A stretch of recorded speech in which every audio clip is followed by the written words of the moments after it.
record here, and what it is and what torch we're relighting and all that good stuff. And then we'll talk about, are you officially announced as a candidate? Yeah, I sent out a press release to that effect just last week. And it actually made it in, that's why I was going to get the WISH interview. Got it. Yeah. All right, cool. Here, we'll hit record.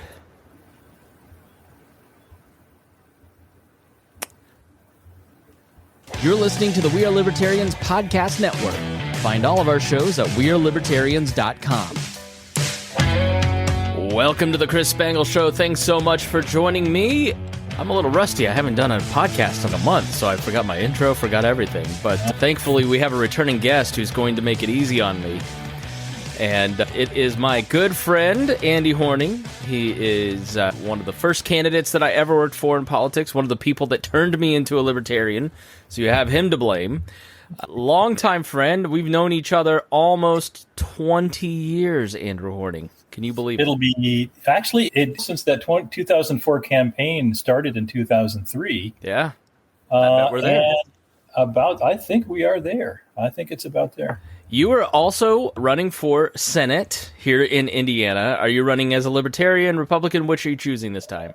I'm running as a Libertarian. I think the Republican experiment did not work out as people had promised me it would. And, I did that. Everybody said, oh, you really ought to run as a Republican and blah, blah. Oh, come on. If anybody really knew how any of this stuff works, they wouldn't have even ever said that. But I did it. I dutifully did what people told me to do. I tried it twice. I won once, and if only living people were counted, I won that general election too. And I basically proved that running as a Republican, you can win with a whole lot less money than even I had raised as a Libertarian. Yeah, I'm not going to do that again. And in fact, if my book is all about why being a Republican, being a Democrat, the best Democrats and Republicans can't fix our problems because our problems transcend the parties, they transcend the candidates. All the people who've been talking about shadow government. And have you read Whitney Webb's book, One Nation Under Blackmail? No, but I'll make a note of it. What's it about? Oh, my. It started off with the Epstein suicide. Okay. She started pulling on threads and following people that she were connected to all of this stuff and following more connections. And not just little connections, the father of, the brother of, and the employee of, and going back 120 years. When a lot of this I knew already, but she detailed it. 2-volume set, big, thick volumes, and about how our government blurred the lines between a crime ring and government a long time ago when it started working with the mob. And when the intelligence services started, it was Secret Service before it became the CIA and FBI and all of that stuff. And so they started blackmailing politicians right away with sex. And that sex and drugs became a global network of extortion and blackmail. China, Russia, every country in the world. And it's very well detailed.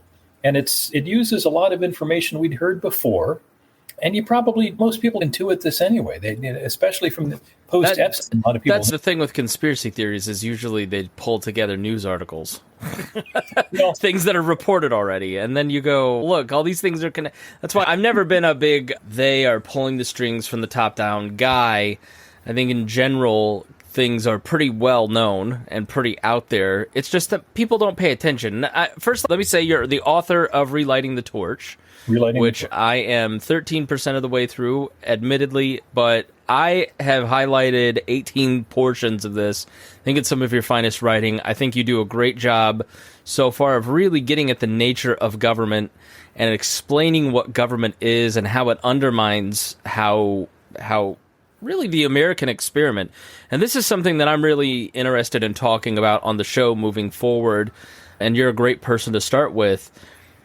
Defining the American experiment, explaining what it is, explaining how it got undermined and how we can move forward. I think we're heading into a time where people are not going to just automatically say, yes, liberal democratic capitalism has been good for us and it has produced all this wealth. They're going to look at other models, the Republicans leaning right, Democrats leaning left for really more than a century. Oh. But let's start with the American experiment. What torch are you relighting? What is the American experiment? How do you define it? This is a frustrating thing because you actually even use some words that have to be redefined in their original context to make any of this make sense. And whenever we're talking about liberal, we're talking about government, even in what government is, people have this idea. Now, you say the word government, and they have different ideas depending on whether they're talking about politics or government, even if it's the same thing. So politics is bad, but government is what we want to get involved in stuff. So I want the government to take care of me, but I don't want to get politics involved. And so there's so much confusion in terms of what this actually is that the experiment of the United States really was self-government. And you think about what government really is in a global context.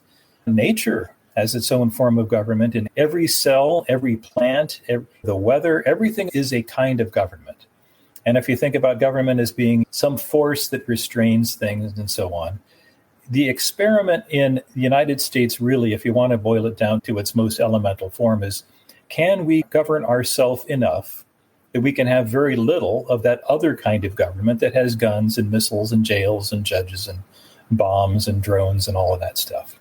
So really the American experiment, forget democracy, forget the voting, all of that kind of stuff, really, can we govern ourselves enough that we don't need to be governed by a bigger, more massive, scary government like our founders fought to get off their back? What was 1776 all about?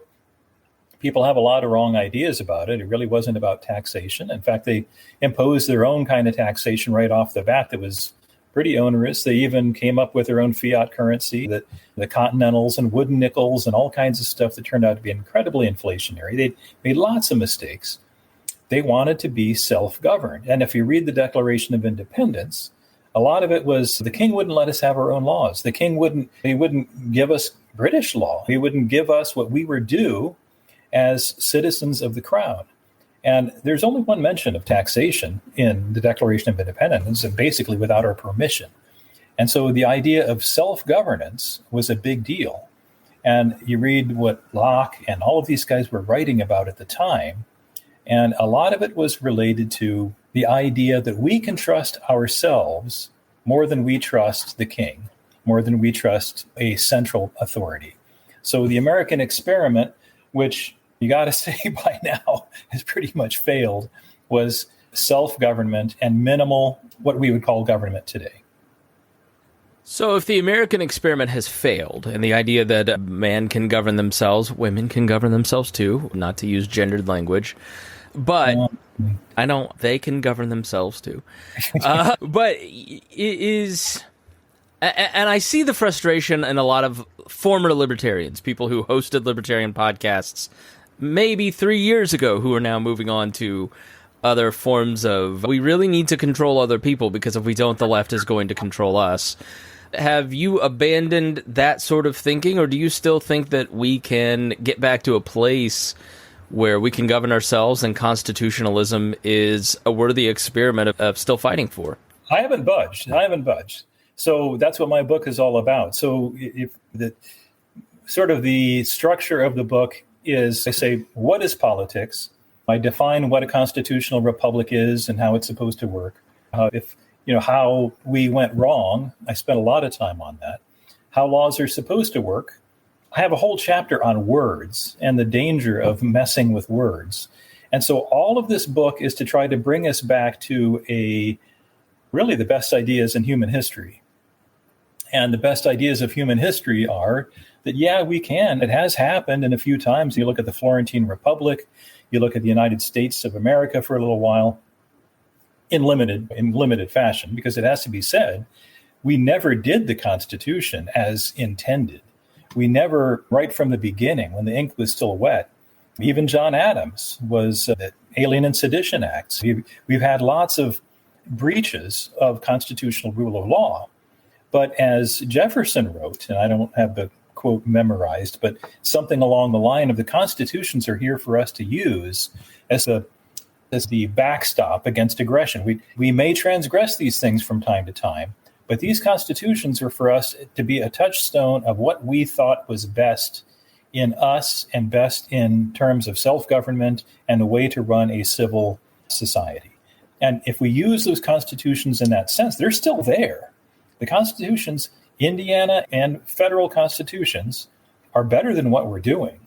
So even though they're imperfect, and I do in this book draw some, I have some pretty strong words about things that could have been done better and the things that were just flat wrong in the Constitution, but it's still the best thing anybody's ever agreed to. You can't get 15 people to agree to anything better than this. Given that this is already ours by law, and that everything else is fundamentally in breach of this law, and that we literally have a crime ring ruling over us right now instead, my hope, let's keep hope and expectations in line here. My expectations are low, but my hopes are always high that we're going to come to our senses. And I see in the rhetoric of people anyway, as I've seen for some time, a growing tide of people saying, I'm sick of this. Our government is out of control. These debts are unsustainable. All of this stuff is nuts. I think it's all corrupt. And in fact, we're seeing all kinds of, we're seeing corners and edges of corruption that really are pointing to much, much deeper problems. Yeah, it doesn't seem like we all disagree much on the problem. We just disagree on the solution. And some people, a majority of people, seem to think that more government and more power and more allowing of, you define government being necessary for two reasons. I don't know if you can recall those to mind, but, you know, what was that? I thought that was a great point. Once people figure that out, why do we go to a solution that's going to make the problem worse? What do you think that is with human nature? No, that's a good fundamental question, and it hits at one of the things that I hear every time I run for office. And that I get done talking, I have a discussion with somebody, and it's not that often that I get to have a really good discussion with a voter, because you generally get, in political campaigns, you don't get much time. But when I do get a little time and somebody agrees with me and say, man, I agree with everything you say. Man, I wish I could vote for you. There's this crux where what we say every day and what we do on election day are opposites. And so you've got these guys that say, I've got my M16, I'm going to shoot the government out of my way. No, you're not, because you're not even voting for what you want. And the fact that so many of us are voting on odds and habit and tribe, and tribalism is a strong thing with humans. It's just a really idolatry. It's a shame idolatry and sin are like tied to like religious people think, oh, he's going to start talking about Christ and stuff now. You don't have to. The concepts are universal. The idea of sin in our experience is if we come up with our own rules, we're going to break them. Our own rules. We can make up our rules on the spot and we'll break them on the spot. And that kind of sin is very human. And the idolatry part, where you think about what we do with flags and anthems, and nobody goes into church and puts their hand on their heart and you look at this, some idol, and say, I pledge allegiance, I promise to obey this thing. Nobody does that. And yet we do that. Am I getting myself in trouble here? No, but I think we're at one of my questions for you, in my mind, founded the Tea Party. I know some may take exception with that. I think they're trying to recreate the magic. There was a property tax revolt over at the State House this past Saturday. July 4th, 2007, you hold this rally with 500 people that show up to the governor's mansion protesting property taxes. It ends up setting off a revolutionary summer across the state of Indiana because property taxes had doubled, tripled, quintupled in some cases. And it became a flashpoint in a mayor's race in Indianapolis, and this no-name Republican ended up winning, and the well-funded Democrat that was a shoo-in ended up losing, which some people think that may be happening again here in Indianapolis. Our friend Abdul ran for mayor, unfortunately did not hit the mark in the primary, thanks to a guy that spent $3 million. But I really think you having that Tea Party, which led to other kind of Tea Parties, which... it's not out of realm of the possibility that Rick Santelli in Chicago may have seen some of this stuff, who's the one that's credited with going, we need a Tea Party on CNBC. We made national news with that. He did, yeah. It really set it off. Oh, you did? Yeah. When we closed off Meridian Street with all the people, and it may have been more than 500, because it was a big mob at the governor's mansion. And we made national news then. So a lot of people saw it. And I heard from people all over the country then after that. And then you have the Glenn Becks and everybody with We Surround Them, and then evolving from there, and the official Tea Party. And I had a lot of hope about it because it was, let's return to the principles of constitutionalism. Let's return to the principles of our founding. Let's stop spending. When we're looking back, has it been 15 years? Since the Tea Party? When you look back at the legacy of that Tea Party and what the Republican Party has become, where that Tea Party mentality led to Trumpism, which has now landed at Christian nationalism, I think that's where you were going, right? And I have some of the same concerns in the melding of Christianity and conservatism and confusing that idolatry of trying to get America back to a Christian nation instead of the true purpose of Christianity, which is to save people's souls, to get them to heaven through Jesus Christ. I'm really concerned about that, and I do think that a lot of it had its roots in the Tea Party. And I think it's also... So I don't know what my question is. I'm just making an observation, because one thing that I think when you ran again in, was it 2010? Hell, pick a year and I'll hit the number. You could go to Tea Party rallies and you were speaking the same language as a lot of those people. You were speaking like I was, from a Christian perspective, but libertarianism that didn't try to force its morality. And that seems to be fundamentally different where the state of Indiana is. How have you worked through that, and where you think that'll play in Indiana and how that'll work out, considering your message hasn't changed?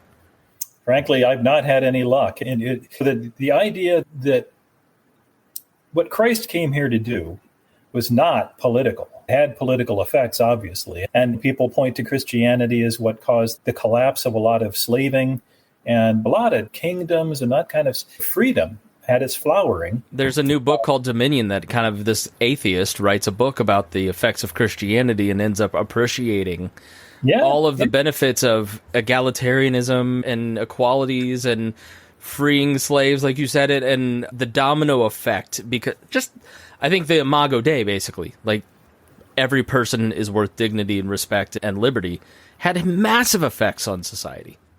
But that gets right back to what we were talking about right at the beginning. So you think about what it is that Christianity actually does to a person. If it's a true belief, it will make you a self-governed person, and that you have a higher power than politics. And you're looking to a better end than soup lines and Social Security and single-class basketball or whatever. You think, what Christianity did, putting it in the context of the Founding Fathers, a lot of the Founding Fathers were not Christians. And as Jefferson cut up the Bible and made up his own, literally cut and paste. Get these miracles out of here.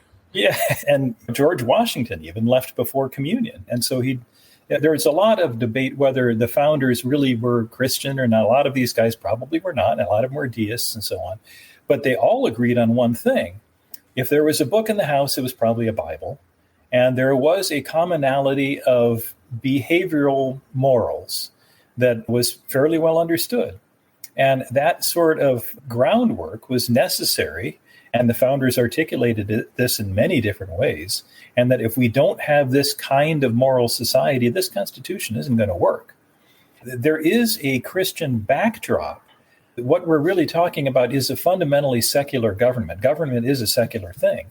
And even in the Bible, you think about what was the story in 1 Samuel 8, verses 6 to 20, when the Israelites were asking Samuel, we need a king to go before us and fight our battles for us. And Samuel was, of course, upset, and he went to God, and God said, Samuel, they're not turning against you. They're turning against me as their God.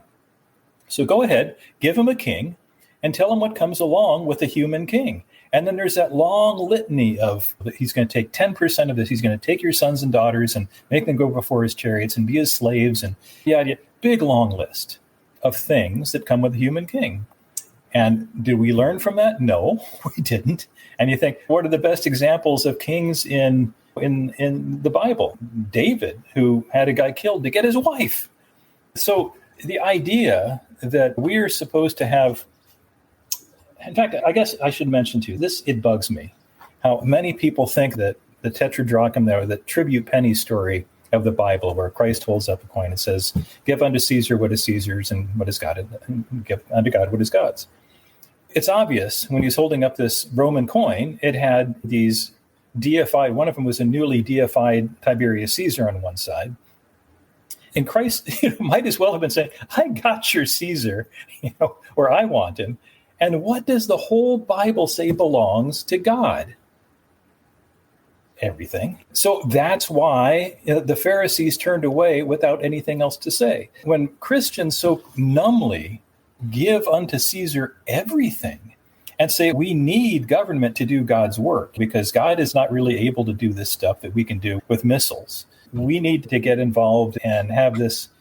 No, that's not how this is supposed to work. So fundamentally, what the Constitution is all about is a leash on secular power, not in any kind of going back to the judges sort of order, but at least with the understanding that we were supposed to be a moral people, and that's a difficult thing to define, I know, and all laws legislate morality. That's just a fundamental thing, that whatever the current government is, they've got their own idea of what morality is.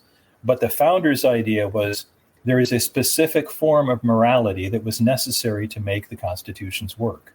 And that specific form of morality was not like what we have today. If you see something, say something, snitch on your neighbor, do this kind. No, it was if your neighbor's barn burns down, you're going to help them put it back up again. If you see somebody who's hungry, you are going to help them out. You're not going to ask the king or your governor or somebody to take money from everybody.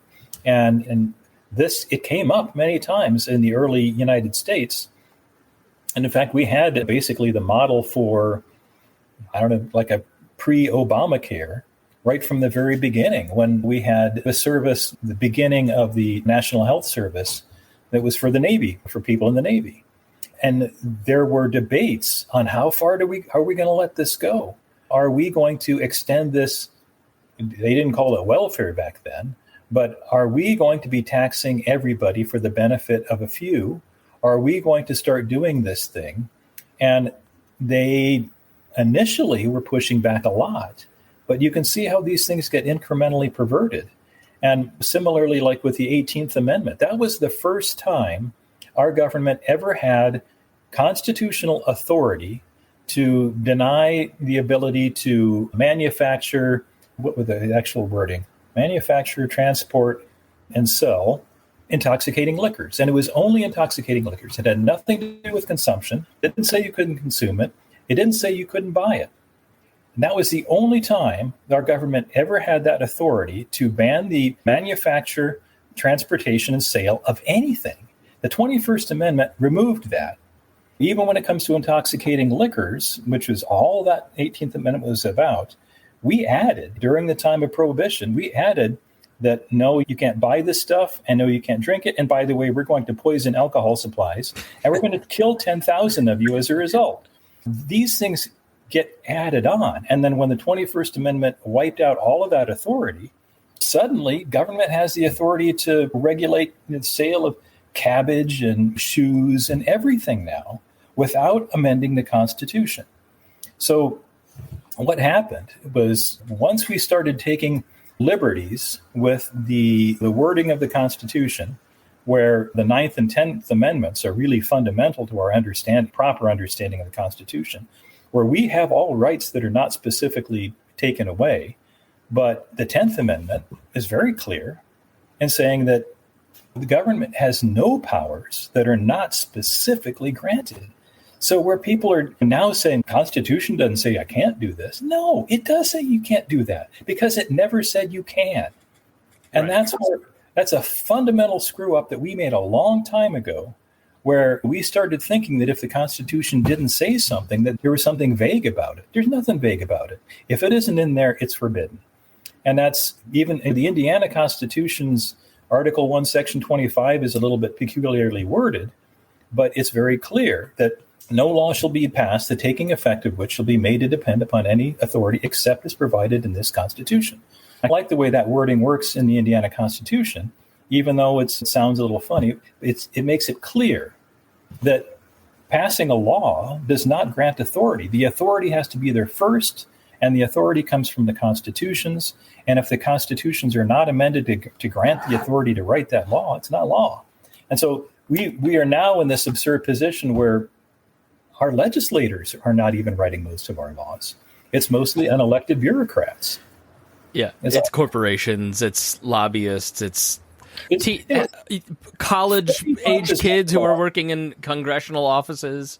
Yeah, but 30 times as many laws are written by FDA, CMS, these executive agencies. So bureaucrats, we don't even know their name. I've worked in healthcare pretty much my whole life.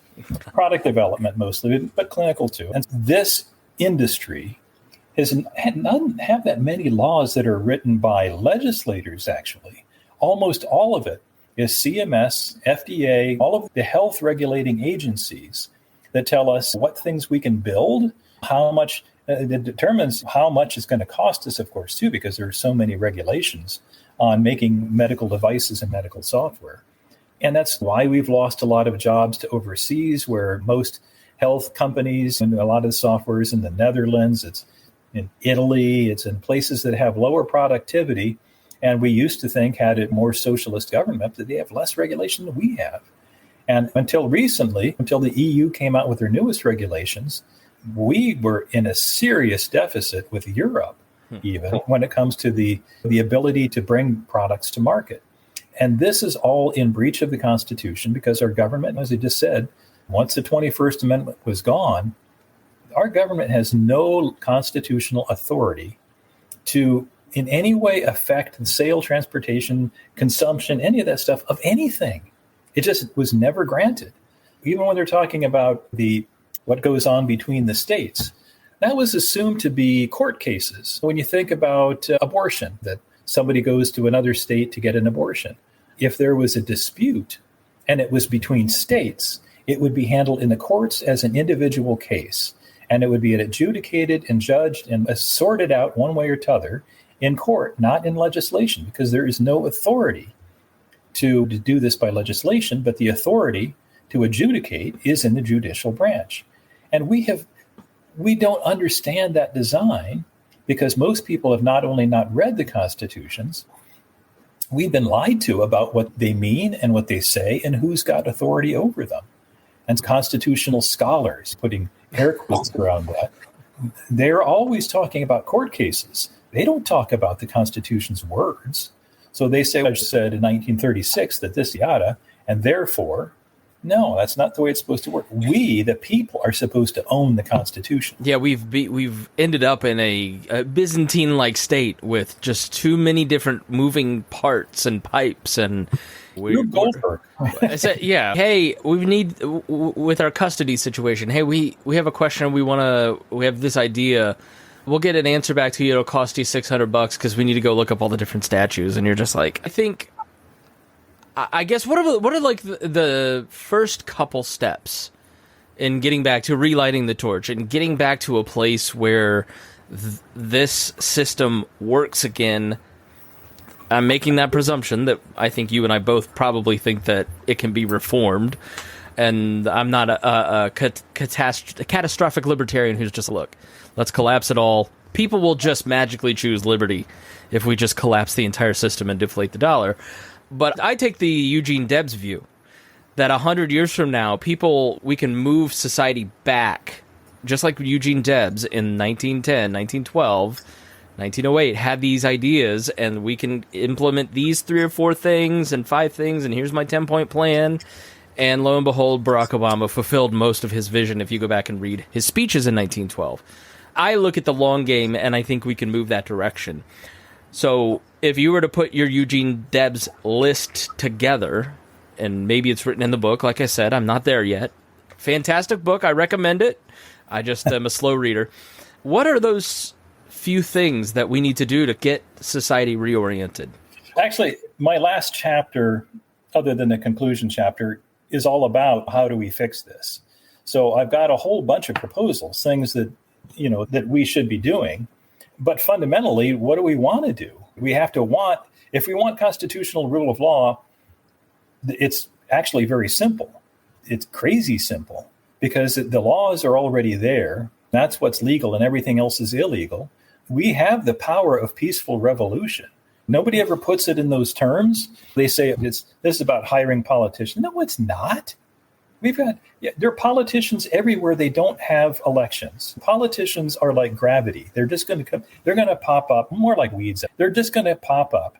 And it's our job to cut them down, pull them up by the roots, and do something about it. We're supposed to be firing these guys. So elections are about the power of peaceful revolution so that we don't have to have that other kind of revolution that our founders had. If you think in the simplest terms, we are not voting for constitutional people at all. Nobody. Even the best Republicans right now, like Thomas Massey or Rand Paul, none of them have done anything like, we're going to, like in my book, I have ideas for like sunset resolutions, constitutional restoration, where everything is not constitutional. You have 10-year sunset and goes away. And you have to vote things back. Everything is going to go after 10 years. And then the idea that we're going to have resolutions that even say, hey, we're going to do the constitutions. We haven't done that. And I guess maybe I should just read. Let me get to this first. Let me bring this up. Because it's really simple. But we have to want to do it, and we have to vote for people who would do it. And this could work at the state level or the federal level or both. Well, that should work at both. Yeah, you can get Andy's book. I'll pad for time here. You can get Andy's book at Amazon. That's where I got it. I got the Kindle version. You can also buy it on paperback version, and he's working on an audiobook version, which I'm very relieved about. I love a good audiobook and spent. I got a hardcover version too. Yep. Yeah, a hardcover too. All right, look at you. You also just wrote another book, which was a fiction book. Yeah, that was before that. So that was my first book. And that's all about what a peaceful, wonderful anarchy would be like. Yeah, so check that out when you're purchasing all the Andy Horning books. But did you find the section? I did. All right. I did. This would be a federal resolution. You could do the same thing to this state. And it's short. Whereas the plain wording of the 10th Amendment to the Constitution for the United States of America is binding law, be it resolved that no federal agency, program, or international treaty that depends upon authority not granted by the Constitution for the United States of America shall be valid. Any agency, law, program, or international treaty transcending authority specifically granted by the Constitution for the United States of America is null and void.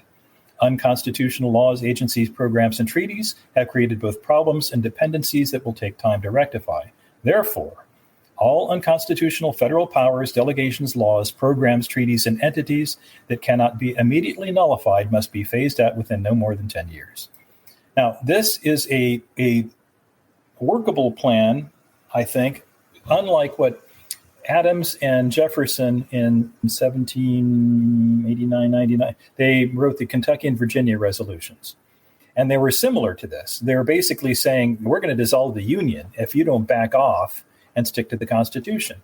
Article 1, Section 1 of the Texas Constitution is very plain, and that they basically are saying we're going to be part of this union only as long as a Republican form of government is, I don't remember the wording, but basically is in all the states. So it was known early on that nullification was the solution and that was the remedy for an unconstitutional government. Our founders wrote a lot about that, and especially the people, the anti-federalists. At the state level, federal level, that hasn't been done since Jefferson and Adams. Nobody has actually even said, let's go back to the Constitution, and here are the words that we need to say to do it. So this is a resolution. I've also got an amendment that we could propose to put in there. The idea is we first have to want it, and then we have to vote for people who would give it to us. It's just like when people are asking for term limits and say, I'm going to vote for this incumbent who's been in there for 47 years because he says he's going to give me term limits. No, he's not.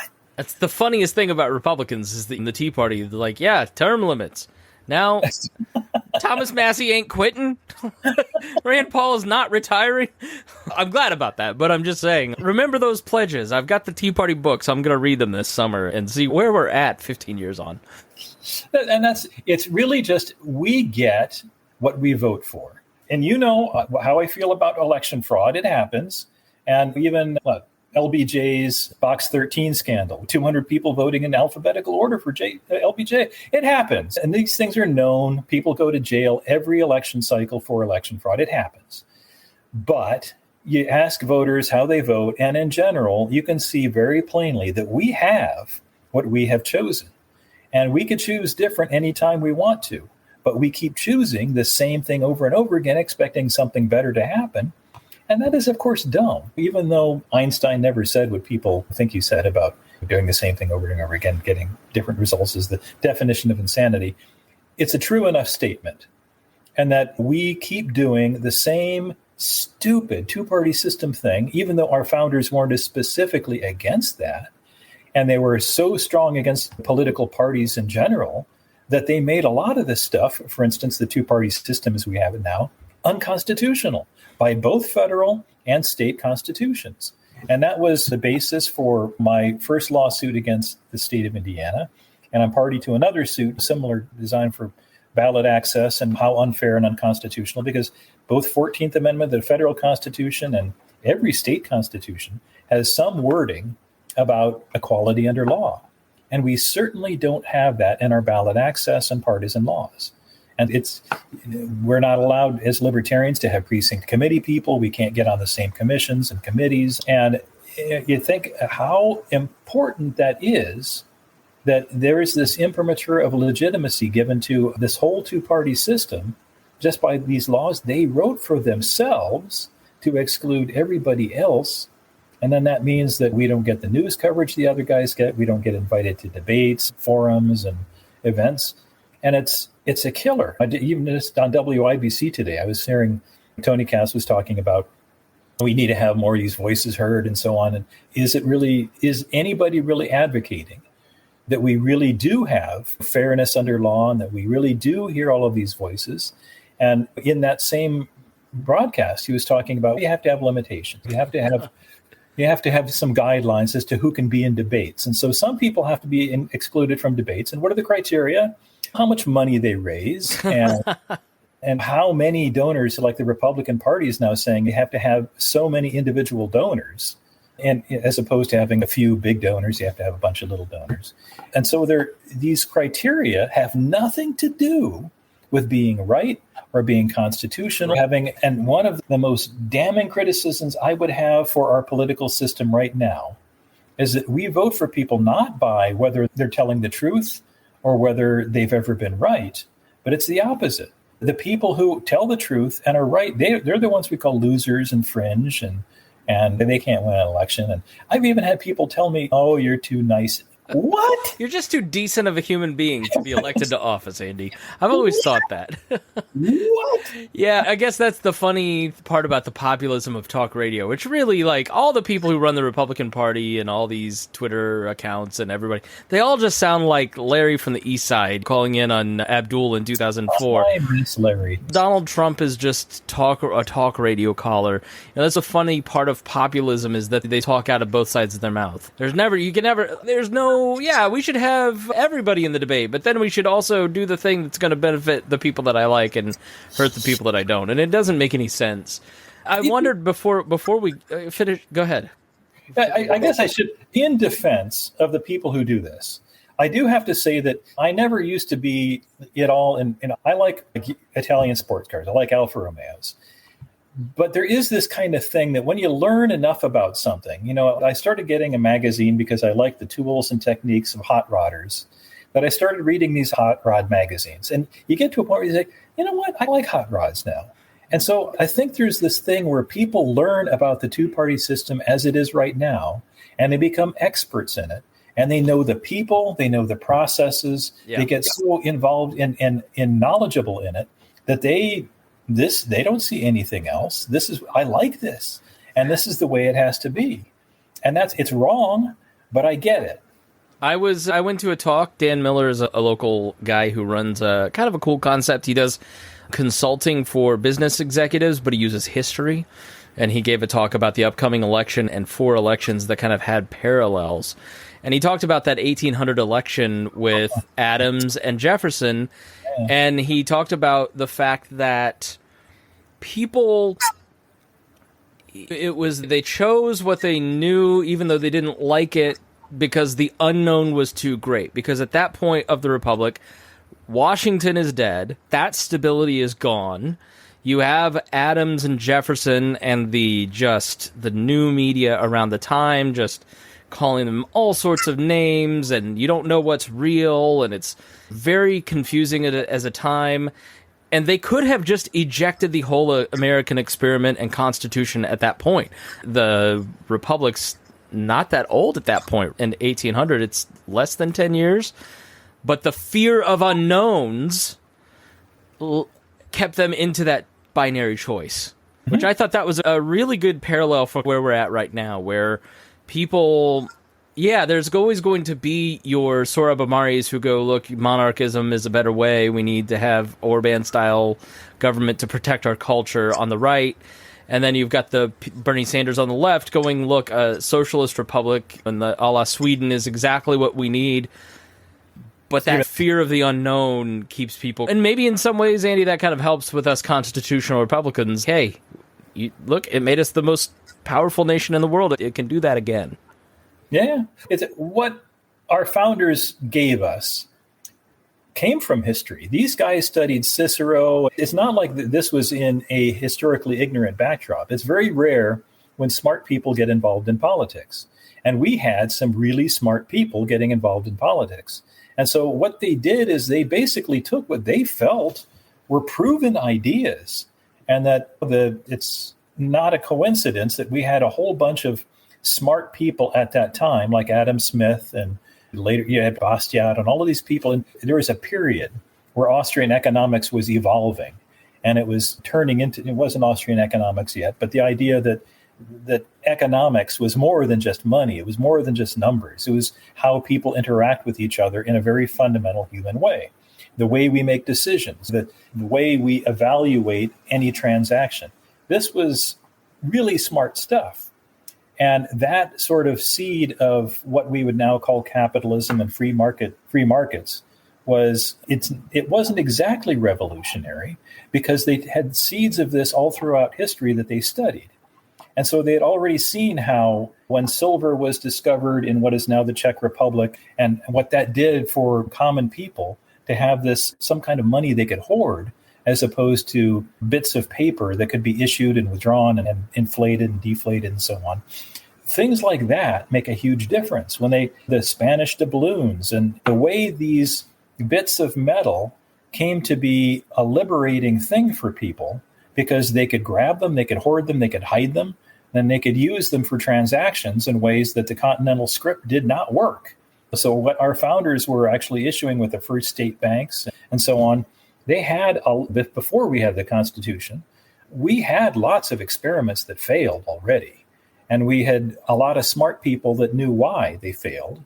And so we had already a lot of churning going on in economics and politics that led to the Constitution, and that led to what became what my book is all about. And they didn't know that I was going to write this book, but the idea that all of the stuff that went into this was historic. It was historical, not only ancient history, but recent history.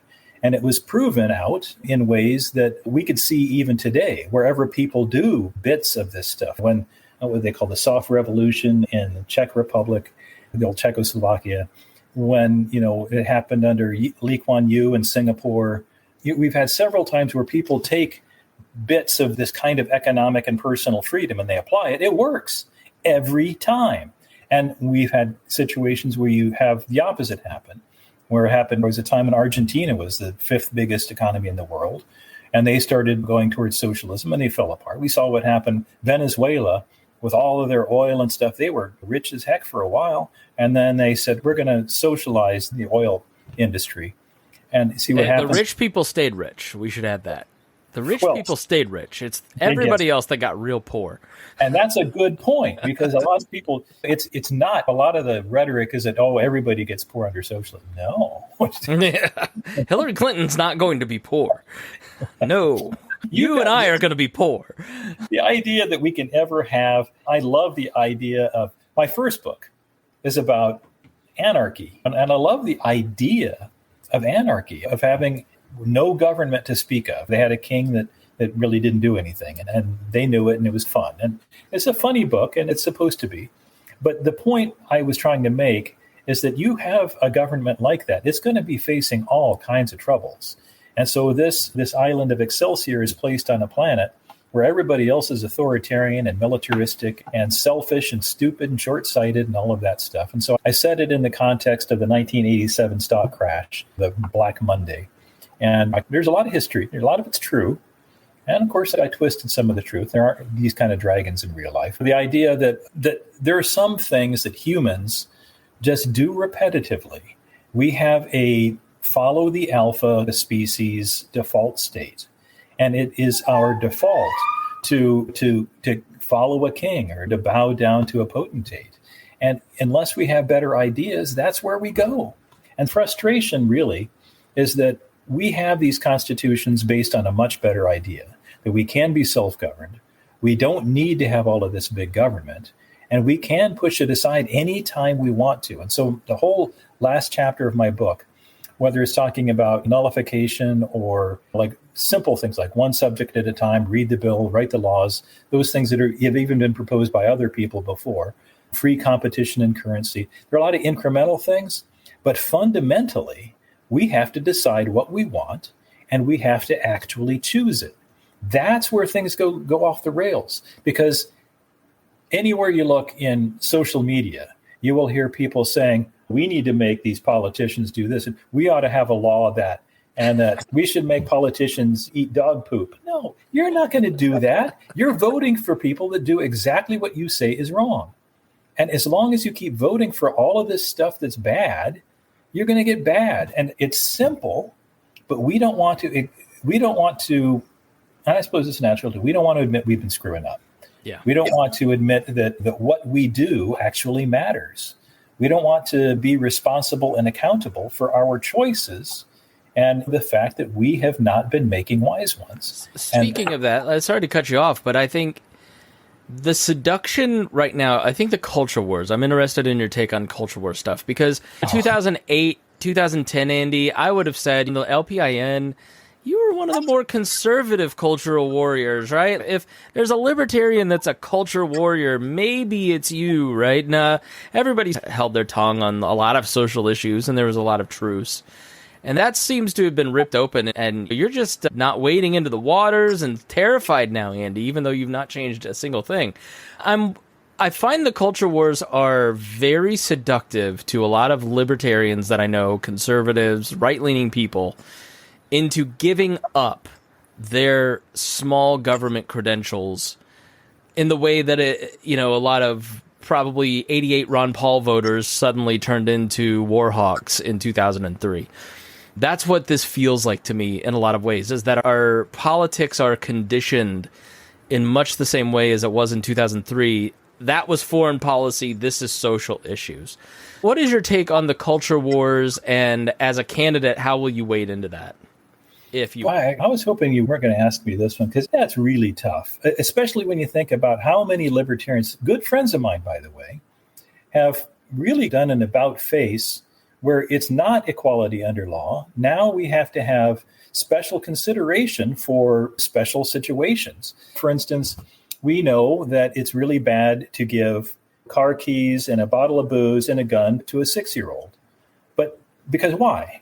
Because we think in those circumstances that a 6-year-old does not have agency, that this is a child who has not yet developed this sense of, and in fact, one of the things about why armies all over the world and through history have really liked a certain age span, not just because of physical strength, but because neurologically speaking, we've learned not too long ago that our brains rewire themselves in late teens through early 20s, and we don't really have a very well-developed sense of risk and reward.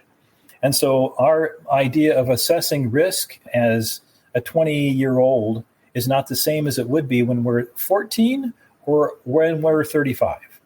And there is that window where we're much more likely to be macho and foolish and all of that stuff.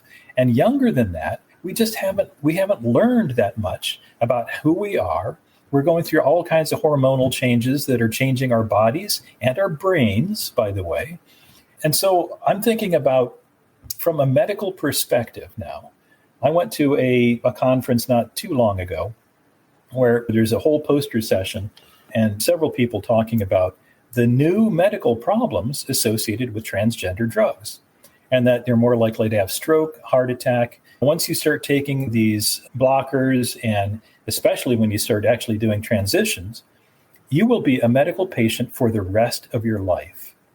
And people who have regretted their decisions and have tried to go back find that there are all kinds of problems with that too. And so you think, okay, what is different now versus giving car keys, alcohol, gun, drugs to kids? We know that's bad. You don't do that kind of stuff to kids.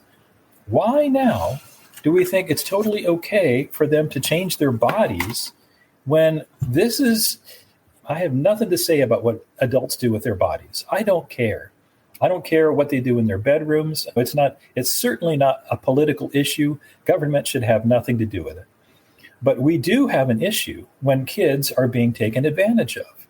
And there is something to the idea of grooming. We know it when it comes to the sex trade. And we've been thinking this is something we have to fight. And we've never really solved the problems of, obviously, sex trade still happens. And in fact, it's a flourishing business. And when we started talking about Epstein and how much of this is related to child pornography and child prostitution and taking advantage of kids, why all of a sudden is it starting to be okay to even talk about man-boy societies? And it's very strange. And I have a preference for young people. What's wrong with that? There's a lot wrong with that because we're taking advantage of children who need to be protected. And so when we're talking about the valid roles of government, there are not that many things that government should do at all. One of them, I think we should, even in terms of environment, our government should protect unowned shared resources like a creek, air, things like that somebody could pollute. They can dump chemicals into a stream and ends up going to somebody else's property. That's bad. But children are a special resource that have a tendency to be abused and have always had a tendency to be abused by parents even. And it's a shame we have to think that way because in most respects, I would like to be able to leave people alone in their families and in their homes. But when kids are getting abused, that ends up being a cultural problem for everybody. And that's where when we're talking about some of what's going on in our culture wars right now, especially like in public school, government schools. Spoken like a dad that homeschooled. Yeah. And there's a reason for that. We didn't know how bad it was getting until it was really only Hark when he went off to college and he started reporting back what he was being fed in college that we were like, I had no idea. And there have been so many things I predicted for years. And I've been like a Cassandra for many years saying, this is going to happen, this is going to, yeah, and all these things happen. This is something I did not predict. I did not know just how fast we were going to go from gay rights, which everybody should have equal rights, everybody, no exception. But we're not talking equal rights anymore. We're pretty far from how much, because I wonder how much of it is because libs of TikTok is controversial. But they're controversial because they take what people are actually saying and you can see it and then you go, that's not right. And I wonder how much of it, like on a scale of magnitude of like how much of the therapist that I saw saying we need to have we do need to have compassion and then lock up people who have child sex attraction or whatever she called it. I think it was MAPS was the term. But I don't know what it stood for. I call it pedophilia. But it was this therapist who works with that population who's trying to normalize the idea. I can't imagine that's a mainstream thing at any point. And the argument that we have a lot of debates in our group chat because I'm trying to work this stuff out and how do we talk about it in public and have reasonable conversations with it. Like, to me, children are just a line, right? Like, I am the third person in history to host a podcast about transitioning with Creating Maya, with my friend Maya when she transitioned. There were a lot of regrets there on their end, right? And this was a 30-something-year-old adult. It's very difficult for me to say that a 14-year-old can have the agency to but then again, I don't know if I want to pass laws for that kind of stuff, right? just too libertarian. So it's like uncomfortable to look at some of the laws that get passed and overriding parental agency, but then also it's just an insane thing to say that your kid should transition at 14 and be sterilized, and they're able to make that choice. They may change their mind. Like, that's a permanent decision. I watched it happen to my best friend, and the complications that came with that. Those were very heavy, difficult times for that friend. But then I love the J.R. Tolkien podcast by Barry Weiss, or J.R. Tolkien, wrong person, J.K. Rowling.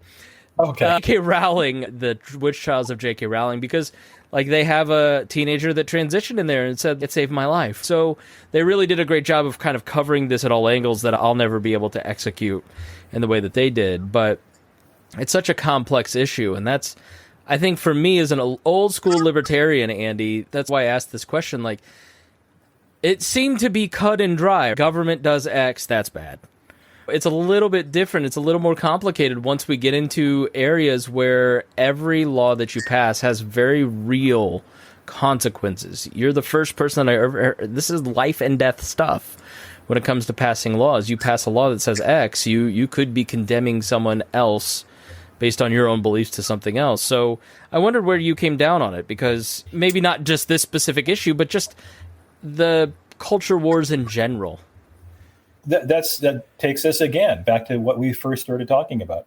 What was the presupposition of our founders when they wrote the Constitution?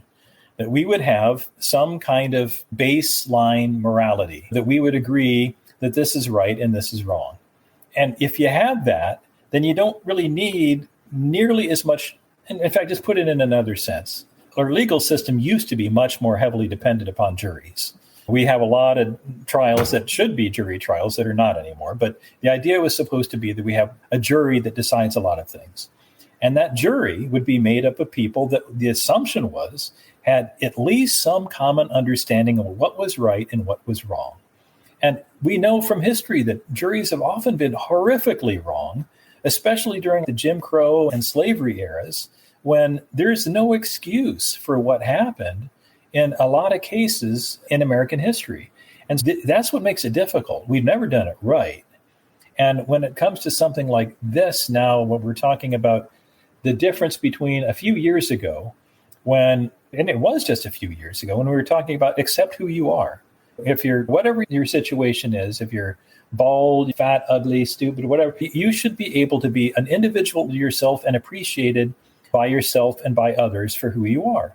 And you think about how we feel about dogs. I love dogs, but I don't want to kiss one. And it's not like they're not human. They have their own thing, and they're loving and they're loyal, and they live every day like it's special. We don't do that. And they greet you in a certain kind of way and all of this stuff. And so we think of dogs in a way that I wish we could do with humans, and that we could appreciate each other. We could, I like you. You're not like me, but I like you. I think what you're saying is we don't have the tribalism for other animals like that we do for humans, who aren't animals, who have the image of God built within them, but we have this anger towards other people that we just don't quite have for like a dog. It's, I think, what you're saying, right? And that's where I was going. And it's a difficult concept, because what we're really talking about is a very fundamental aspect of humans, where we judge each other, and we have to judge each other in certain respects. So if you're what is it that makes us scared when we're in a dark alley and we see somebody coming towards us? We make snap judgments about what somebody looks like. And if they've got a lot of tattoos and piercings, we're thinking, oh, this guy's a mess. Or if it's a big, tough-looking black guy, we start to get afraid, because we have this stereotypical image of what big, black, strong guys are like. And all of this is unfair, and yet it's very human. And in a jury, where a lot of court cases are decided still, we're still dependent on what people think in terms of appearances. And I've heard these things in this trial. He's had a rough upbringing, and so I'm going to make the following conclusions based on that. And we're often wrong. So when we're talking right now about what our cultures, there really isn't much of a culture war on each side. So we've divided ourselves up. And what we have is like one side agrees that this is absolutely right. One side agrees that this is absolutely wrong. And there's no commonality upon which we can really adjudicate this. And that makes it really difficult. In my case, I have a hard time imagining that it really does save a child's life if they're 8 years old. And maybe when they're in their teens and later, I don't have an age bracket that I can actually work on and say that this is science. But I can say from science that just in terms of the way human brains work and the way hormones work, that 8 years old is too young to be making decisions that are going to change your body for the rest of your life. You haven't started to know about how many tomboys grew up to be very feminine women, how many boys that played with dolls ended up being macho men. You don't know. These things can be very malleable. So this is because I go back and forth on it. We go back to the principle of self-government, the Constitution and self-government kind of curing us of these culture war issues. And I know this is controversial to say, but what about trusting a parent? I know there are examples of people fast-tracking their kids through transition surgeries. I know, but that doesn't seem to be the norm. What about trusting experts at Johns Hopkins University and therapists that work within these therapists? And yes, I know therapists that work in these populations are biased and maybe not pushing back as much as they could. But at the end of the day, where is the line for you and I to get involved through government force in making decisions for other people? Isn't the kind of the concept of self-government is you've got to trust that other people are making good decisions. Absolutely. For these things. And that's where this is difficult. Because as a federal politician, it's easy. That's why I like running for federal office, because I could generally say I'm staying out of this. It's not my business. It's not a federal issue. At the state level, things can get a lot more tricky. And even at the local issue, when you're talking about where these cases are actually judged. So if a child ends up in school with bruises all over their body, it's often the school district, local people who end up making decisions about whether this is right and wrong. And I think that's where it really ought to be. But we've had where it gets difficult in my mind is institutionally we've been so corrupted, where going back to the Epstein thing, and what happens in our schools and what people have been trained in institutions. And then we're talking institutions of science, too, like the Academy of Sciences and in psychology and medical science that are now saying, no, this is a real thing. Or the court case where the judge did say, no, this is a gender identity thing is a real thing. And Tennessee law got overturned because this is now not just a individual decision. This is entire agencies of both government and like quasi-government organizations that are working with government schools that have decided that this is a thing and that we're going to teach kids this stuff.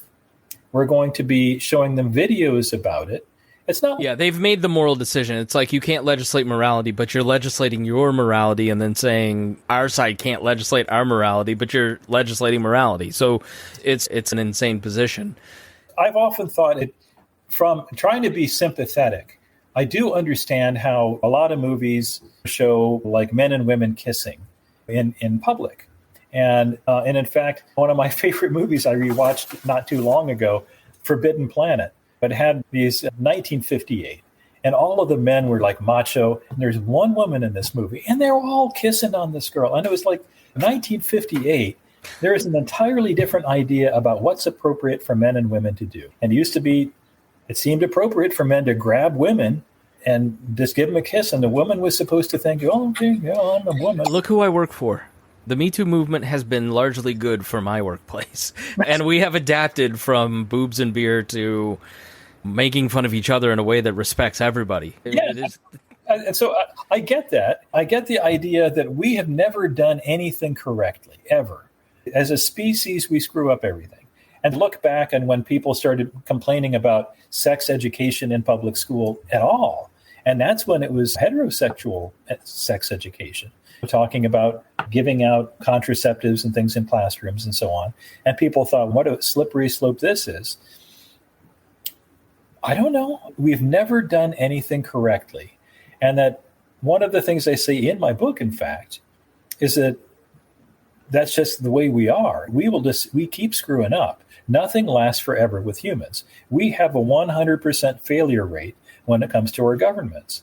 And that's what frankly, the Constitution was supposed to be, that touchstone where at least we would have a legal framework by which we could say federal government isn't supposed to do this. So the federal side is easy.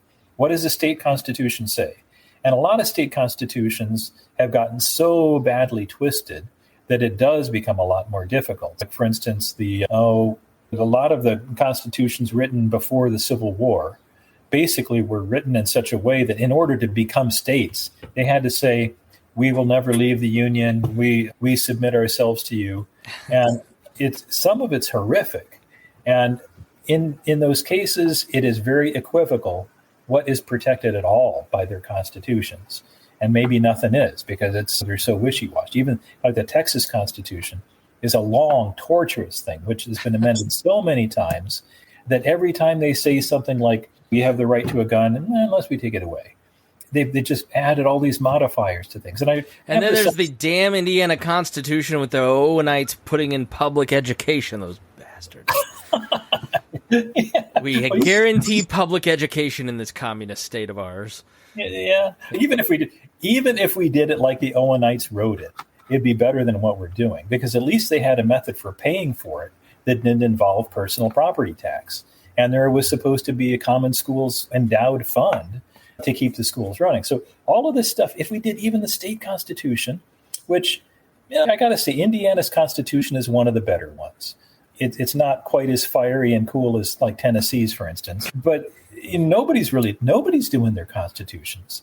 And that's where you think, what is the fundamental touchstone for any of this, whether it's legal or whether it's moral? Because you're asking me about moral stuff that I don't like talking about, because I don't know. I guess I have enough understanding of my own failings that I know that my judgments on this are going to be based on, I was born in 1958. I think I identify with that a lot. Like, it's, how do you know what's right for other people? You can't be totally sure, and you know how impactful it can be. But at the same time, you want to make sure there's justice. But whose side of justice, right? I have no cotton with, or whatever the phrase is, right? Like with the current thing. That's a trendy thing to say. Oh, it's the current thing to support this. And I live in a neighborhood where June is outdo your neighbor with your flag month. And it's just every June has been like a new flag to one up the other, right? Fine. Live your life the way you want. They're doing it to make a statement. It's not actually about justice. It's to look trendy. That's the stuff that I have no regard for. Like, body dysmorphia, though, is a hugely painful thing for somebody to go through. Whether it's anorexia or gender dysphoria, like, these are very, and I sympathize a lot with anybody that struggles with this issue because of my personal experience. And that's what I'd say is go have experiences with people outside of your thing, and not you, because I know you get this. You come at it from a very humane way and understanding way, which I think has always endeared me to you compared to a lot of other right-leaning folks in my circles where it's just, this is right and wrong and I don't care about the fallout.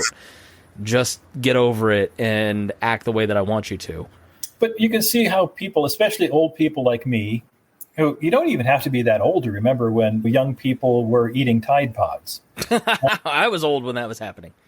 Yeah, so but see, that's like, nobody was actually eating Tide Pods, but that's one of those things where, that's what I think about this, is there's nobody who is 6 and transitioning in America. I don't think it's legal, and I don't think there's a doctor that, now 14, yes, but you'll see people who will say, oh, I don't want 4-year-olds transitioning, and that just, you're like, it has happened at 8 years old.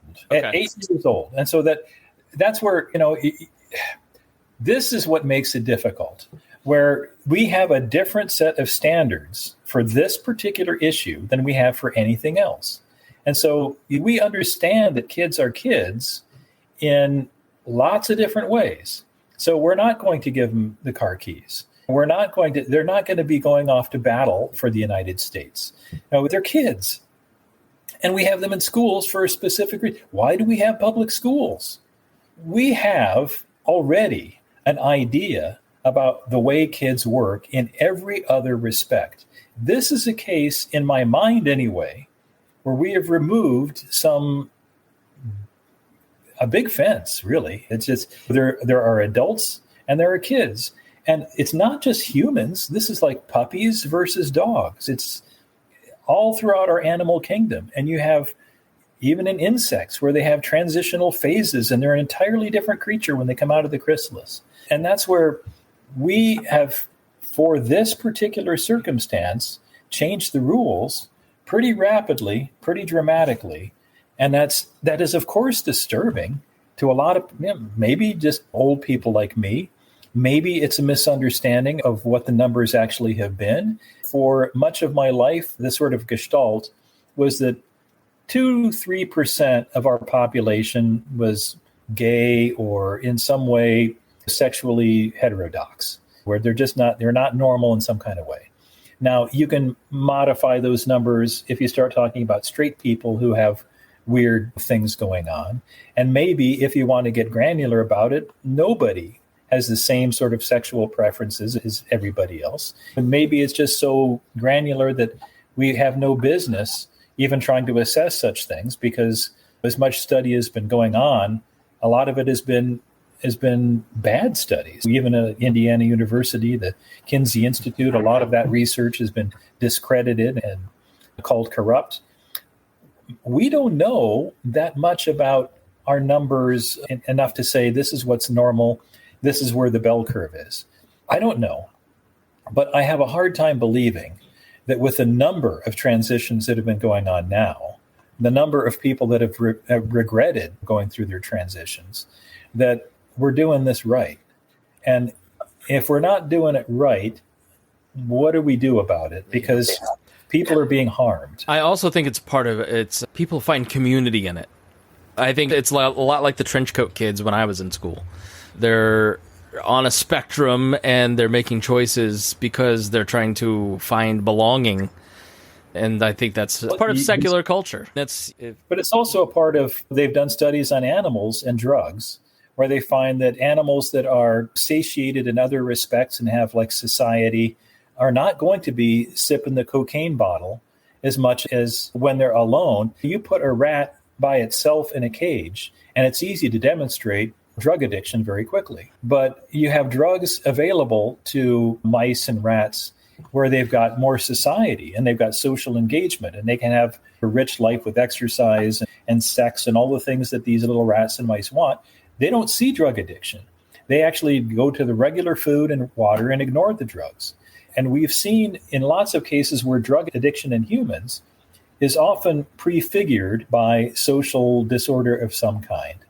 And if you take that by extension and see that, okay, there's something wrong going on here, and whether this is gender dysphoria as a primary thing or whether it's a secondary, whether it's a symptom of something else, maybe that something else is what makes them want to commit suicide. Maybe it's the fact that they don't feel like they have any belonging. Maybe they have a bad family life. And those are the things we can address. Those are the things that we used to have more social organizations like Kiwanis and Rotary clubs and things for like Boy Scouts, Cub Scouts, for kids and families to find belonging and social engagement with. And they've been outcompeted by schools. Their collection plates were voluntary, governments is not. And we've used school as the replacement for a lot of things that used to happen in local cultures where they had local gymnasiums that were not associated with school. So you didn't have to be in school in order to play basketball and football and all of that stuff. And we've concentrated and centralized an awful lot under political umbrellas where I think we should have not. And that, I think, what happened with the school consolidations starting after World War II and accelerating through the 50s killed off a lot of small towns. It killed off a lot of what was the sort of the park builders and the people who were the volunteer firemen. And a lot of things that were social have been replaced by things that are professional. And that's had a lot of implications. All right, Andy Horning, author of Relighting the Torch. Thank you so much. You've been more than generous with your time. I'm going to have you back really soon because hopefully you'll be up in my neck of the woods when we can sit down in person and do this in person. Go check out the book. It's really good. As you can tell, Andy's very thoughtful, very educated. He knows a lot of stuff, and it really comes through in the book, and I'm greatly enjoying it. So please check out Relighting the Torch. Andy, shameless self-promotion time. Where can people follow you? What would you like them to know? Oh, I'm easy to find on Google, but I'm going to be running for the U.S. Senate in 2024. So horningforsenate.com. And of course, my books are available on Amazon. So if you look for either The Truth About Excelsior or Relighting the Torch on Amazon, you'll find them there. And it's double Kindle points day, so I got Excelsior while we were talking. Thank you, Andy Horning. I appreciate it. Thank you. It's been great. I'll see you soon. All right, thanks so much for listening here on the Chris Spangle Show. We appreciate you. Please share this if you learned something, if you found it interesting. That's the best way that you can help me and my guests grow and continue to spread the message. Thanks for listening here on the Chris Spangle Show. This podcast was produced and edited by Chris Spangle and Leaders and Legends, LLC. If you're interested in starting a podcast or taking yours to the next level, please contact us at leadersandlegends.net.